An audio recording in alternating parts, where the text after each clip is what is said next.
Bonsoir à toutes et à tous, heureux de vous retrouver pour la tranche info en direct sur votre antenne Canal 10 Télévision, que nous débutons tout de suite avec Info 10, le journal local et régional.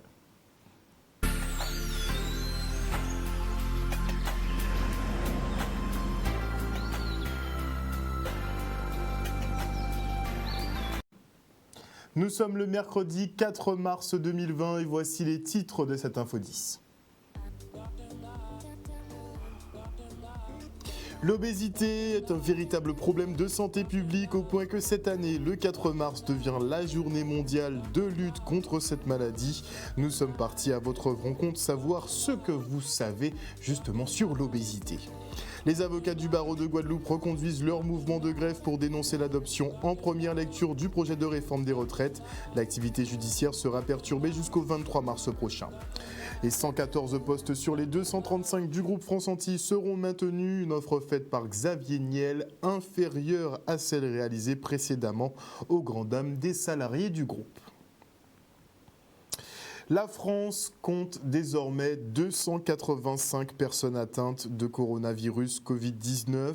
73 nouveaux cas ont été enregistrés depuis hier, dont 15 placés en réanimation. La Guyane, elle, compte désormais 5 patients atteints du Covid-19 et les 2 suspicions de cas sur Saint-Barthélemy se sont avérées négatives. Les 2 nouvelles suspicions, puisqu'il y a quand même 3 personnes qui sont infectées. Et pour répondre à toutes vos interrogations sur cette maladie, eh bien le CHU de Pointe-à-Pitre organisait cet après-midi une séance en live sur les réseaux sociaux. Le reportage de Dylan Bégard. Ce coronavirus, il faut en être bien conscient. Pour l'instant, il ne circule pas sur la Guadeloupe. Il n'y a pas eu de cas reconnus sur le territoire.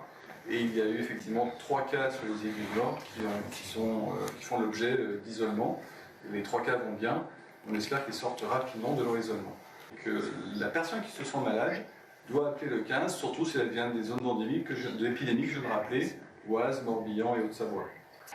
Et puis bien entendu, si on est porteur du virus, coronavirus après prélèvement, quand on n'est pas très malade, comme c'est l'essentiel des cas, on peut retourner à la maison et on est contacté régulièrement par notre hôpital, par les médecins en charge de ces cas qui sont à domicile, pour savoir si l'évolution est définitivement favorable. Le virus peut-il être transmis par les moustiques? Non, c'est une transmission interhumaine stricte par voie aérienne et éventuellement par voie manuportée. Parce qu'effectivement, tout à chacun tousse, en cas de grippe, et bien entendu, on porte les mains, on a une petite tendance à porter les mains devant la bouche quand on tousse, c'est bien légitime, mais à ce moment-là, on se contamine les mains. Donc il faut se laver les mains, et puis bien entendu, les surfaces qui nous entourent, à ce moment-là, peuvent être contaminées. Il s'agit bien entendu de faire un nettoyage des surfaces, c'est le rôle de l'hygiène hospitalière que de s'occuper de ce mode de transmission manuporté. Toute personne qui est symptomatique, c'est-à-dire qui tousse, qui a de la fièvre, doit porter un masque. Il doit porter un masque parce qu'à partir du moment où il porte un masque, il ne peut plus contaminer la personne qui est éventuellement en face de lui à moins d'1 mètre et il ne peut plus contaminer les surfaces qui vont devenir des sites intermédiaires de transmission du virus. Donc les masques, c'est celui-là, c'est un masque dit de soins, plus classiquement dit chirurgical, parce que c'est ce masque-là que portent les chirurgiens pour les mêmes raisons, puisque comme ils opèrent une cavité stérile, ils opèrent avec un masque pour ne pas contaminer le champ opératoire qui est en dessous d'eux. Il faut éviter de se cirer la main, ce qui entre guillemets est un peu dommageable dans la vie sociale, mais bon, on peut vivre sans se serrer les mains et on peut vivre sans s'embrasser le matin. Donc ça fait partie des recommandations qui circulent depuis 48 heures au niveau national et au niveau mondial. Donc c'est des précautions barrières très simples et voilà, donc ça coûte rien, c'est pas dommageable, donc c'est intéressant de le faire. Dans le même ordre d'idée, il y a un internaute qui demande est-ce que l'alcool à 90 degrés ou le vinaigre, ça peut servir de désinfectant? Alors le vinaigre, non. L'alcool à 90, non, parce que vous savez que pour que l'alcool agisse, il faut qu'il soit à 70 degrés. Il a besoin d'un minimum de quantité d'eau pour être efficace. Donc l'alcool qui marche, c'est l'alcool à 70. Sauf que l'alcool à 70, si vous le mettez sur vos mains, vous allez abîmer vos mains C'est ça la solution hydroalcoolique, c'est que c'est de l'alcool à 70 dans lequel il y a des produits qui protègent la peau et qui font que c'est un produit efficace et bien toléré. Y a-t-il un traitement particulier contre le virus? Alors, il y en a 3 évoqués et 2 très vraisemblables qui font l'objet d'évaluation. Il ne faut pas perdre de vue que c'est une infection qui guérit spontanément dans l'immense majorité des cas. Donc ces traitements, s'ils doivent être mis en œuvre, c'est pour les formes graves. Et un premier traitement est d'emblée disponible, parce que ça fait l'objet de communication. La chloroquine est un produit largement disponible. Un deuxième produit qui a été développé spécifiquement pour le coronavirus est également disponible sous certaines réserves, puisqu'il a une certaine toxicité. Donc oui, on a des armes thérapeutiques, mais à réserver aux formes graves. Et en attendant effectivement de trouver un traitement efficace, eh bien, l'épidémie se répand à vitesse grand V, surtout en Europe, 9 fois plus vite qu'en Chine. Et en Italie, on a passé la barre symbolique des 100 personnes décédées. Effectivement, 108 personnes sont d'ores et déjà mortes en Italie, dues directement effectivement à cette infection au coronavirus Covid-19. Il y a plus de 3000 personnes infectées. Et près d'1,5 milliard de personnes sur cette planète sont obèses et inutile de dire qu'elles sont assez concentrées dans les pays développés. Un véritable problème de santé publique au point que cette année, le 4 mars devient la journée mondiale de lutte contre l'obésité. Mais savez-vous ce qu'est cette maladie, si effectivement c'en est une ou pas, et comment combattre ces excès de poids? Nous sommes partis à votre rencontre. Tout de suite, le micro-trottoir de Kylian Romain et Michel Depape. Alors, j'ai cru entendre dernièrement qu'elle n'était pas une maladie, qu'elle était liée à des problèmes génétiques, mais je pense quand même que ça peut frôler un peu la maladie dans le sens où on peut soigner en adoptant une hygiène alimentaire, une hygiène de vie correcte. Donc, je ne peux pas dire si c'est une maladie ou pas, mais en tout cas, ça peut se soigner, je pense. Oui, ça peut devenir une maladie. Parce qu'on mange mal parfois. Pour moi, oui, c'est une maladie. À ce qui paraît, oui. Parce que, il y a des personnes qui sont vraiment fortes et ils ont du mal à marcher, ils ont du mal à faire beaucoup d'activités et puis voilà. Hein.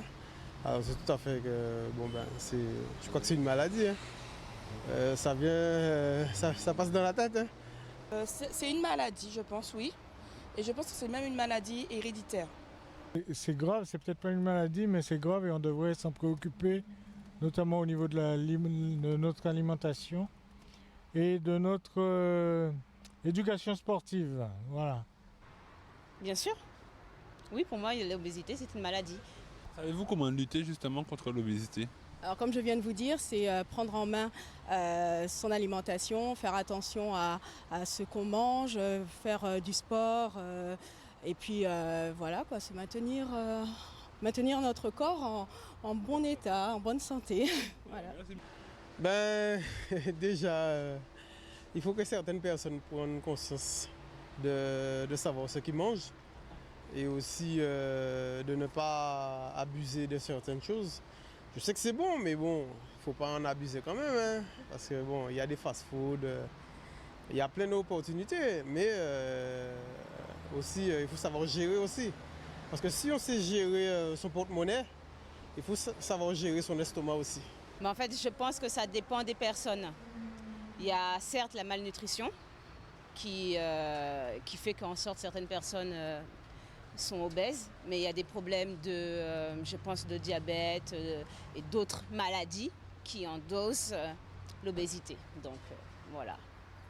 Je pense que c'est tout à chacun de faire ce qu'il faut pour son corps, pour le bien-être de soi. L'exercice, comme on dit, manger correctement, équilibré et ben voilà, en gros. Mais je pense qu'il faudrait déjà prendre le problème à la source, éduquer donc les enfants, puisque moi je suis dans un milieu éducatif, s'occupant d'enfants, et on voit beaucoup les paquets de chips, beaucoup les gâteaux sucrés à 9h. Donc déjà une éducation alimentaire des enfants, et ça passe par les parents bien évidemment, et des structures qui nourrissent, qui donnent à manger aux enfants tout simplement. Donc je pense que c'est ça. Après, il y a un autre souci, et moi je suis mère de famille. On nous dit manger local, manger ceci, manger cela, mais c'est vrai que les prix sont exorbitants quand on a une famille de 5 à nourrir. Donc il faut savoir faire le juste milieu, manger local pour lutter contre l'obésité et mieux manger, mais donner les moyens aussi aux gens d'acheter ce qui est local. Et depuis 1997, l'Organisation mondiale de la santé a classé l'obésité comme maladie chronique et défini le surpoids et l'obésité comme une accumulation anormale ou excessive de graisse corporelle qui peut nuire à la santé. Et si la génétique et la sédentarité, vous le savez, jouent un rôle important, les facteurs environnementaux, eux aussi. Et face aux dizaines de milliers d'amendements déposés à l'Assemblée nationale pour rectifier la réforme des retraites, le gouvernement fait recours à l'article 49.3 de la Constitution pour mettre fin au débat parlementaire et voter la loi. Hier, les motions de censure de la droite et de la gauche ont été rejetées et la réforme adoptée donc en première lecture. Un passage en force dénoncé par les avocats qui entament une nouvelle mobilisation et ce jusqu'au 23 mars prochain. Un blocage de la machine judiciaire pour dire non à un projet de retraite précipité et rejeté par la plupart des Français. Le reportage. Devant l'absence de réponse du gouvernement à nos sollicitations, à nos revendications, et bien plus devant le fait que le gouvernement soit passé en force. Vous savez que samedi dernier, devant l'amoncellement des amendements, le gouvernement a préféré refuser le débat sur les retraites, qui est quand même une réforme fondamentale, qui touche au contrat social. Le barreau, à l'instar de tous les barreaux de France, a décidé de poursuivre le mouvement. Alors, en quoi consiste ce mouvement ? Il consiste à continuer les opérations de blocage des audiences, en tout cas de la machine judiciaire. Nous ne sommes pas en grève contre les magistrats, ni contre les justiciables, ni contre les personnels de greffe. Nous sommes en grève contre un gouvernement qui a décidé de passer en force et de nous imposer une réforme qui est totalement injuste et inique, qui consiste à démanteler systématiquement le régime autonome des avocats. Cette mobilisation se poursuivra donc jusqu'au 23 mars, donc après les élections municipales, dans la forme actuelle, c'est-à-dire qu'aucune audience ne sera tenue.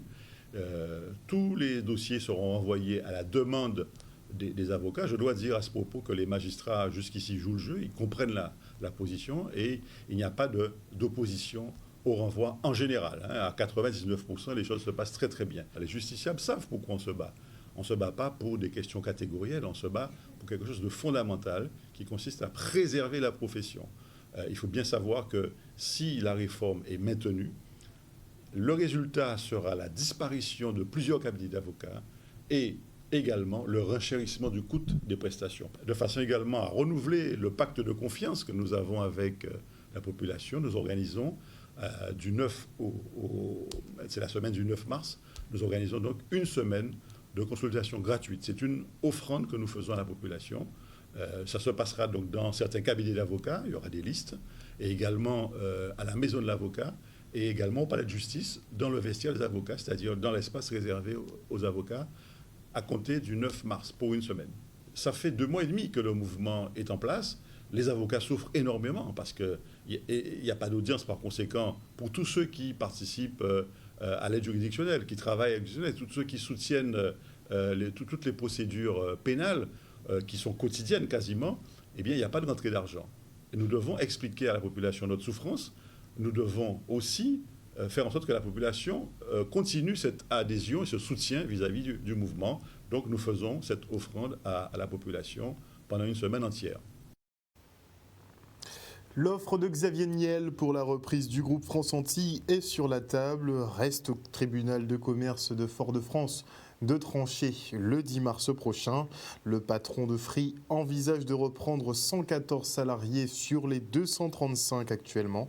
Une offre moindre comparativement à celle faite par l'ex-actionnaire majoritaire Aude-Jacques Ruettard qui, elle, proposait de maintenir 125 postes. 8 millions d'euros devront être engagés, dont 3 millions d'euros de fonds publics. On débriefe effectivement avec certains salariés déçus de cette offre. L'offre qui a été déposée, et propose de reprendre 114 salariés. sur les 235 et prévoit un budget de 8 millions. Et dans ces 8 millions, il y aurait environ 3,5 millions de fonds publics. Et hier, nous avons eu un échange en visioconférence avec le représentant de Xavier Niel, Anthony Marek.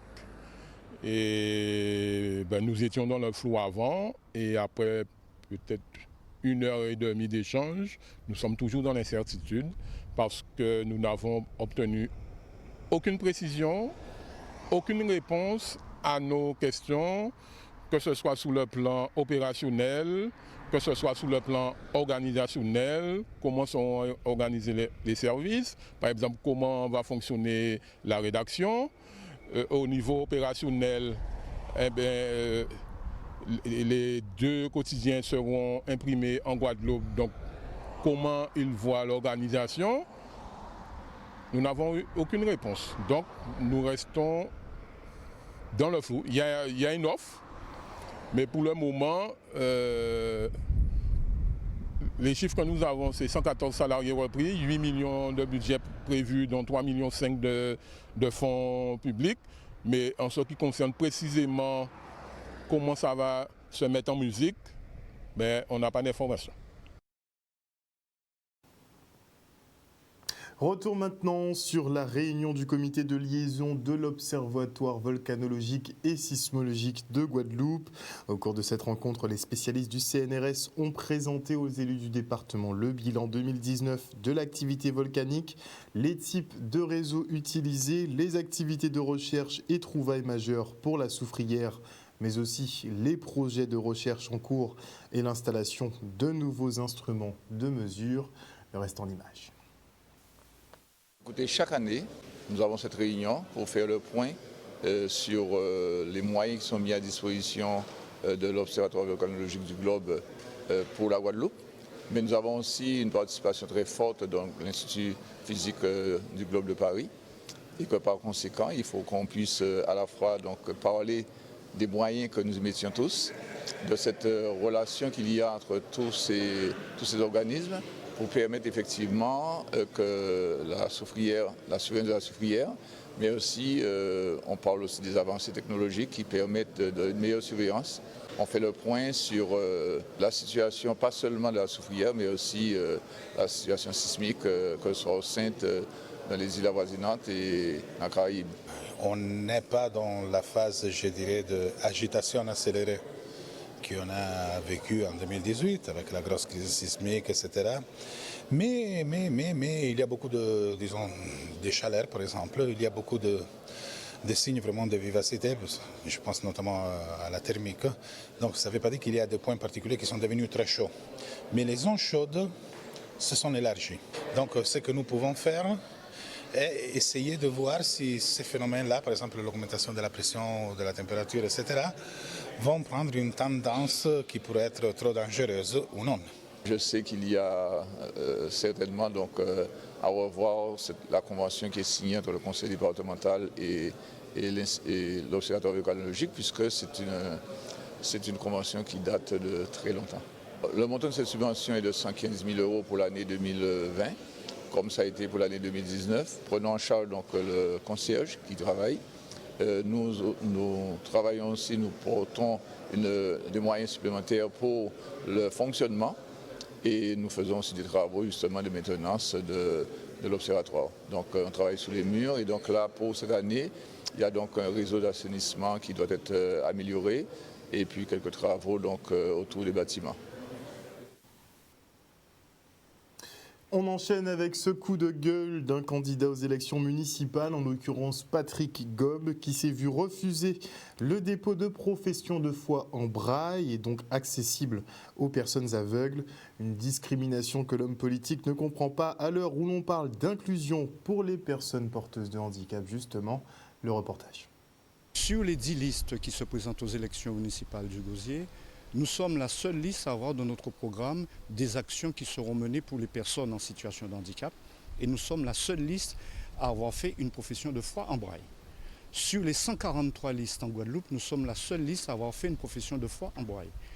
Et sur les 22 000 listes en France hexagonale, nous sommes la seule liste à avoir fait une profession de foi en braille. Alors, quel est le problème? Fort de la loi de 2005 et surtout des propos du président de la République le 11 février dernier, qui demandait à tous les candidats d'avoir une action, une mobilisation forte envers les personnes en situation de handicap, nous avons considéré à Gosier Plus, j'ai considéré en tant que tête de liste de Gosier Plus, de déposer aussi une liste en braille pour pouvoir nous adresser aux personnes malvoyantes et aux personnes aveugles. Quelle a été la réponse de la commission de propagande? Elle ne reçoit pas ma liste, ma profession de foi en braille, ce qui est contrairement à la loi de 2005 qui parle d'égalité, de citoyenneté. Et aujourd'hui, je trouve tout à fait anormal que les personnes malvoyantes et aveugles n'aient pas accès, elles aussi, en toute égalité, aux professions de foi des candidats. J'ai introduit un référé devant le tribunal administratif pour que nous puissions intégrer cette profession de foi en direction des personnes malvoyantes et des personnes aveugles. D'autant plus, selon nos calculs, il y a une centaine de personnes à qui cette profession de foi était adressée. Donc il me paraît tout à fait anormal, il me paraît tout à fait discriminant d'éviter d'atteindre ces personnes qui ont droit, elles aussi, à l'information des candidats comme n'importe quel citoyen normal ou réputé normal. Quand vous avez plus de 50 000 personnes en Guadeloupe qui sont atteintes par une situation de handicap, il est tout à fait normal, en tant que politique, nous ayons un regard bienveillant, un regard humaniste et un regard de solidarité envers ces personnes, car nous sommes tous susceptibles d'être des personnes en situation de handicap. D'autant plus, n'oubliez pas, devant les frontons des mairies, de la préfecture, des palais de justice, il est écrit liberté, égalité, fraternité. Je suis totalement arc-bouté sur cette devise républicaine. Voilà, chers téléspectateurs, nous sommes arrivés au terme de cette Info 10. Merci pour votre fidélité. N'oubliez pas que sur Canal 10 Télévision, vous faites l'information que nous diffusons. Passez une excellente soirée à l'écoute de nos programmes. On se retrouve demain à 18h30.